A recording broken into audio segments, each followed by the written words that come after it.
Dan and Amy, so we're waiting for a lot of information from Hillary Clinton, like the transcripts of those Wall Street speeches. You remember. Oh, she's all on that. The speeches she gave to the big Wall Street banks to say, hey, stop with your mortgage shenanigans. I represented Wall Street as a senator from New York, and I went to Wall Street in December of 2007, before the big crash that we had, and I basically said, cut it out. Quit foreclosing on homes. Yeah. Stop it. Just stop it. Cut it out. That's what she said. They paid her $250,000 to come and chide them about foreclosing on homes. Interestingly, because also in 2007, Hillary Clinton, same Hillary Clinton, she gave a speech at NASDAQ HQ and struck a little bit different tone about foreclosures. Now, who's exactly to blame for the housing crisis? I think there's plenty of blame to go around. Home buyers who paid extra fees to avoid documenting their income should have known they were getting in over their heads. Oh, so those signature loans were the fault of the homeowners, the borrower. The subprime mortgages. You shouldn't have gone for that mortgage. Boy, that's a very different tone than her big, I stood up to the Wall Street banks that were paying me hundreds of thousands of dollars for, an hour-long speech. I can't wait for those transcripts. But, the Clinton hypocrisy, it's one of the reasons there's Clinton fatigue. Another reason is because of what we now know about Clinton Inc., this conglomerate, what they have been doing since the two of them left the White House, this hillbilly House of Cards routine they do. Not just in making money, but also in leveraging, potentially, the Secretary of State's office. This is something that the FBI is investigating, leveraging the Secretary of State's office to advance the interests of the Clinton Foundation and the Clintons personally by extension. This is a topic that you can guarantee is going to be brought back around by the Trump campaign. And frankly, it already was last night in Albuquerque, where Trump advisor Stephen Miller did a little reading for the assembled Trump supporters prior to Trump's appearance. Now, the book Clinton Cash is to Hillary Clinton what the famous Black Book is to the mafia. It's got all the names, all the dollar amounts, all of the figures. Yeah, so there you go. I don't know if maybe Peter Schweizer, when he does a reprint or the paperback version of Clinton Cash, he can get Stephen Miller's analogy there for the book jacket. We're happy to be joined by the author of the aforesaid book, Clinton Cash, Peter Schweizer, who's also the president of the Government Accountability Institute. Peter, thanks for joining us again. Appreciate it. Hey, absolutely. Good morning, guys. How are you? How about that? Were you happy to see your book prominently mentioned at the Trump rally last night? Well, I tell you, any author will tell you they are thrilled when, A, people pay attention to their book, and B, people actually go out and buy it. So as an author, you're always thankful and grateful that people are interested in what you're saying. And, particularly what's interesting here is, of course, as you guys know, because I was on your show, is that this book came out last year, and it was, a New York Times bestseller for several weeks. And, oftentimes you kind of expect a book comes out and then, over the course of months, there's less and less interest. And in this case, it's a pleasant surprise, lo and behold, for the book to be back in the spotlight a year later. So as an author, I'm thrilled. So in 2000, Bill and Hillary Clinton, they owed millions of dollars in legal debt and legal fees, but I assume that they, amassed their wealth through lucrative book deals and speaking gigs. But how did they really get that money? Well, that's right, and the numbers are really astronomical. Think about this for a second. In 2001, they were dead broke. That's what Hillary said, and Hillary was right about that. They were dead broke. Did they have a hard time? Sorry, did they have a hard time paying their mortgages? I don't know if they had a hard time paying their mortgages, but they really didn't have a lot of. Yeah, they really did not have a lot of money, and between then and now, they've gone from zero to $200 million. And of that $200 million, $170 million came between 2007 and today. And what's interesting about that is, look, presidents hit the lecture circuit, ex-presidents have, since Eisenhower. You don't really fault them for doing that. But this really is troubling because the speaking fees, and I'll put speaking fees in quotation marks, in the case of the Clintons, I would contend often resembles more basically a payment or a consulting fee for favorable action by Hillary while she was in government office. So, you look at Bill's speaking fees, which were about $175,000 when he left the White House. It remained there up until late 2008. Then in late 2008, what happens, lo and behold, his speaking fees triple overnight. They triple overnight. So is it because he's 3 times more eloquent? No, it's because his wife suddenly is appointed Secretary of State and it becomes America's chief diplomat. And suddenly all these foreign entities from Nigeria to Russia to South America and China suddenly say, I think if we throw a bunch of money at Bill, this might be a good strategy, and we might be able to get what we want from the State Department. And I think that's precisely what happened. I wonder, through your research, and you're referencing some of it, and these stories are all told and documented in the book, I wonder if you have been contacted by the FBI or they've requested any material from you that was used to produce your book, because we know that it's not just about emails on the private server. It's also about the Clinton Foundation vis-a-vis her time as Secretary of State.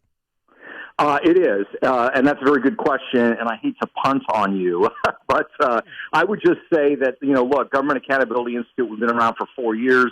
We have cooperated with federal law enforcement in the past based on our research, because we consider part of our mission not just informing the public, but also making sure that justice is done, and we would certainly do so in the future. As to what's going on right now, I'd rather just not comment on it. Oh, okay, that's fair enough. That's actually a somewhat of a telling answer, in my opinion. But let me ask you another question about all of your research and the book. We know this is all going to come full circle. We predicted when your book came out. It's happening. I mean, if Hillary was the nominee, which she's going to be, it appears, short of Jim Comey doing something about that. And so it has come full circle.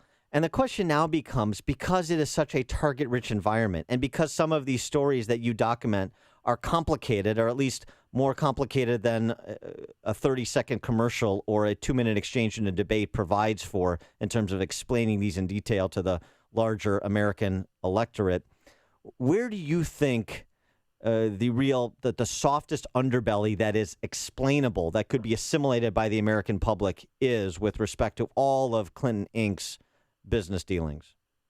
That's a very good question, and I would say that the American people have shown this electoral cycle, whether it is Donald Trump for Republicans or Bernie Sanders on the Democrat side, that they know the game that's being played by people in Washington, D.C. And so what I tell people about the Clintons is, yes, you need to read these narratives, you need to look at the money, but at the end of the day, the vast majority of people in the United States understand, follow the money. And the simple question is, do you believe that people that are, politically connected and government officials in countries like Nigeria and Russia and China and a whole host of others are giving large amounts of money to the Clinton Foundation or sponsoring speaking fees by Bill out of the kindness of their hearts?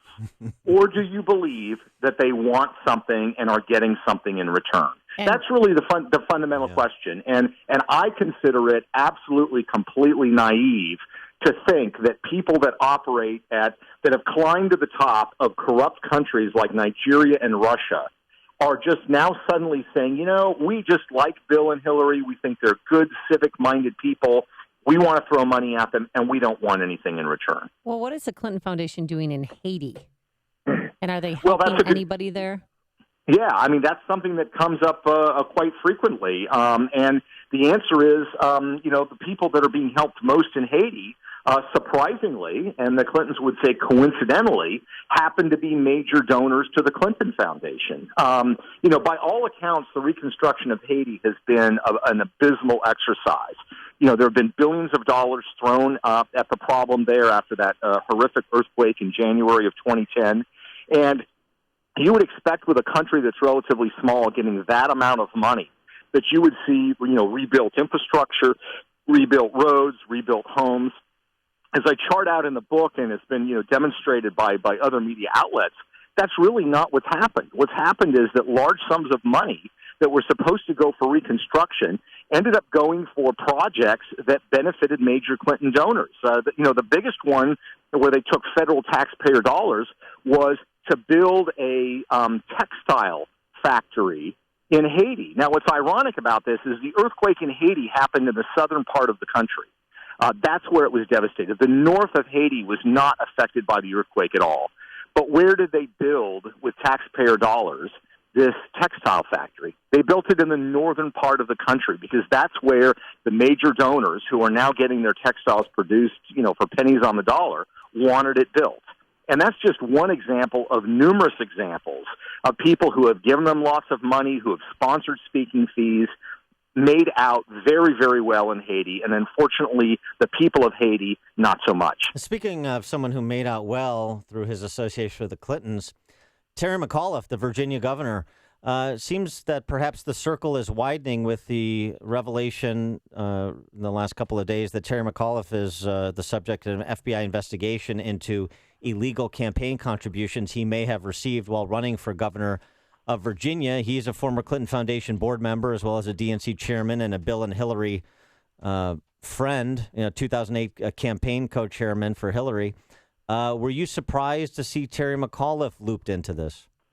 I wasn't surprised that he was looped into this. And when you look at the reporting on this, there's a couple of, I think, interesting and important things that stand out. I mean, CNN broke the story on this, and they basically said that this is an investigation about Governor McAuliffe, as governor of Virginia, taking campaign contributions from a Chinese businessman, Mr. Wang, who is a former Chinese politician, who made $120,000 in campaign donations. And CNN said the investigation was to determine whether Mr. Wang could actually make those donations. It's illegal for a foreign national to contribute to American political campaigns. The exception is whether that foreign national has permanent resident status in the United States.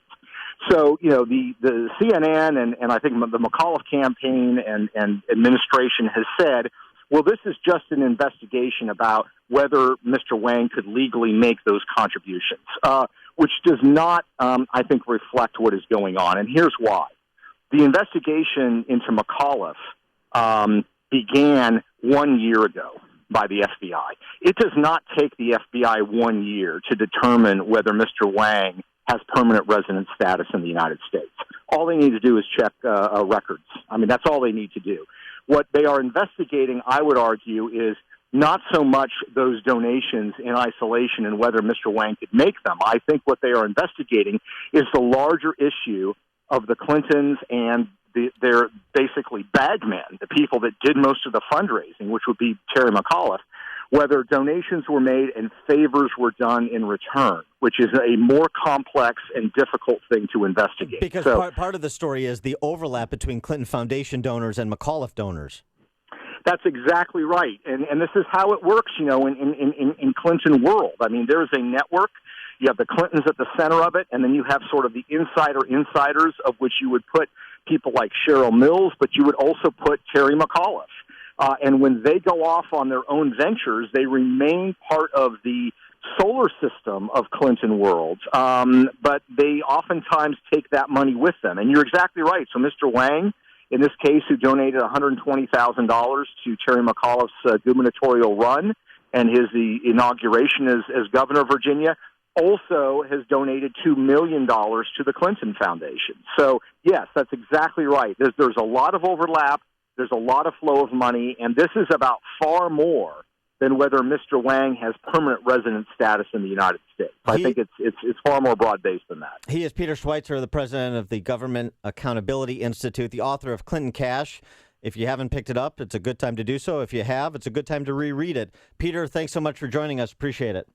Hey, always enjoy being on. Thanks. And he joined us on our turnkey.pro answer line.